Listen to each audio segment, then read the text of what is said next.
Hi. I thought I'd make a little video about cymatics. You may be aware of cymatics. It's the study of shapes formed by sound. Sound influences the air around it, and the influences can be shown up by material like sand on a drumskin.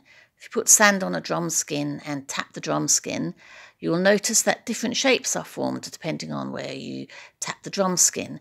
Now, I was wondering if this could be done somehow in 3D as well. If you could have different outlets of sound in one of those environments that can be created by magnets, where I think you have a strong magnet or two magnetic poles facing each other that are the same, resulting in some area in the middle. I think it's magnets anyway. I have to look it up. That does this and creates a field in the middle where things really will levitate. You can see it on YouTube, it's real.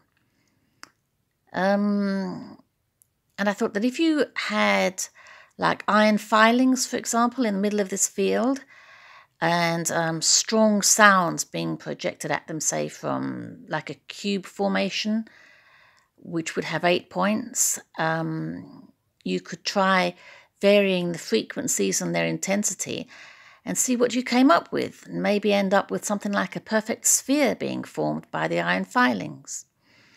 Next thing to do would be to see what effect it had on things. Does it speed or slow the vibration of particular atoms?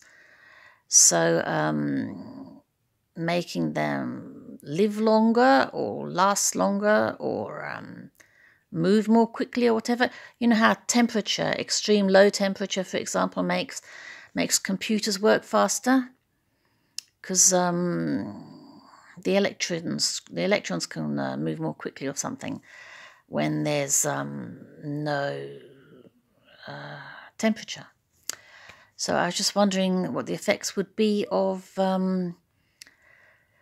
vibrations. Now you would say the magnetic field might interfere with the results, but it would still be interesting just to see which vibrations could form which shapes and what applications you might be able to think of for this, because it might be interesting. So